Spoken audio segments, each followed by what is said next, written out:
Power listening. Huh? Power listening. Power listening. Okay, our next speaker is distinguished Toastmaster Tudor Melville. Today, Tudor will share how a bag of beans has turned into a full-time ministry. The goal of his speech is to inspire others to join him on this incredible journey. The name of his speech is 22 Million. This will be an 8 to 10 minute speech. Please help me welcome distinguished Toastmaster Tudor Melville! I'm going to take you back to September of 2019. I was in Mexico and we were helping feed the homeless. And one of the directors, Robert Gutierrez, came up to me and said, "We're running out of beans and we need some more beans." And somebody had handed him a business card. And they said, "There's a place in Gilbert, Arizona that I think could supply you with beans." So he gave me the business card, came back to Arizona, and I went down to Midwest Food Bank in Gilbert.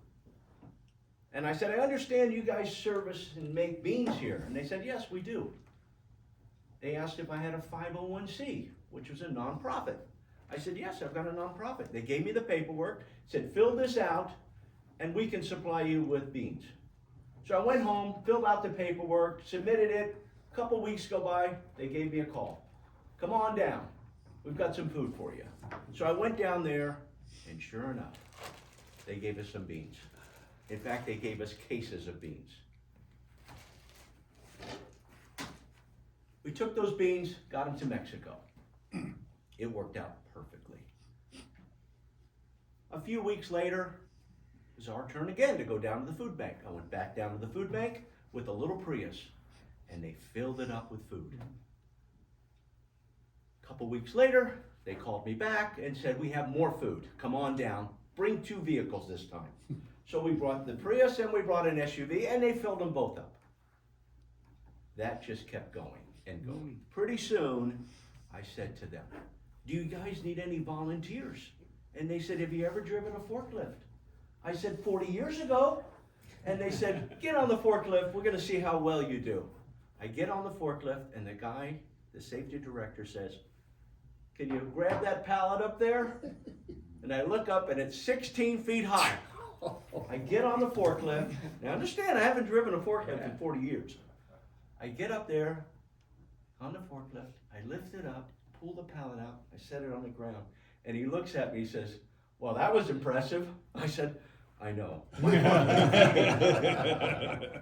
He said, "Have you ever driven a box truck?" And I said, "Well, I've driven a U-Haul truck." He said, "It's pretty similar." He said, "Get in, we're going to go for a ride." So I get in that box truck, takes me on the freeway, driving on the freeway. We head back. He says, "Back it into the dock." That's when my heart started pounding, because there was already a semi-truck there. So I back in the box truck. He looks at me and he goes, "That was impressive." He said, "We've got some food for you today. Why don't you fill this box truck up?" And I looked at him. I said, "How many pallets does this thing hold?" He said, "It holds 12 pallets. I said, "So you're going to give me 12 pallets of food?" He goes, "Yes." I said, "One moment." I call Susie. I said, "Susie, we've got a lot of food today. What should we do? We've got 12 pallets." And she said, "Bring it home. We'll figure out a plan."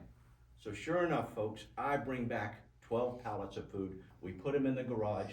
I get on a website called Awatuki 411.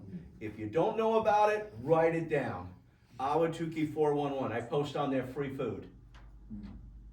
200 people showed up at my house. Now this was during COVID, March of 2020, when people were out of work, restaurants were shut down. There was a program that President Trump had signed an executive order to give away food. It was called Farmers to Family, because farmers were going out of business. Yeah. So all this food was being donated to food banks, and it was ending up in our garage. 200 people show up, we get rid of the food. We have to figure out a better plan, because the next week, we got 12 more pallets of food. So we figured we'll just line these cars up around the neighborhood. And they lined up. For 18 months, we distributed 7 million pounds. Now during this time, I got a phone call. And a lady on the other line said, "Is this Tudor Melville?" I said, "Yes, how can I help you?" She said, "We're with the Food and Drug Administration." My heart dropped. Did I do something wrong? And she said, "No, not at all." She said, "We have extra food for you." That's great. I said, "How much extra food do you have?" She calculated, she says, "Well, each truck holds 40,000 pounds. We've got 175 semi-trucks, but we only have 45 days to get rid of it. How much can you take?" And I'm thinking in my brain, calculating, I'm thinking, okay, I can take 8. So I said, I can take eight semis. That night, I got to thinking, did she think 8 semis per day, or did she think what I thought was 8 semis per week? So I called Deborah back. I said, "Deborah, I gotta ask you a question. When I said 8 semis, what did that mean to you?" She said, "Well, 8 a day, of course." I said, "Oh, wait a minute. Time out. I can't do 8 semis a day." She said, "What can you do?" I said, "I could definitely do 8, but maybe 10. So I got a hold of Food Bank. I said, "We've got more food coming in than we know what to do with." So I had to really start scrambling. How are we gonna get rid of all this food? I even contacted some people down in Prescott, and it ended up that semi-trucks were ending up at Little Dealer, Little Prices in their parking lot. That's how much food we had.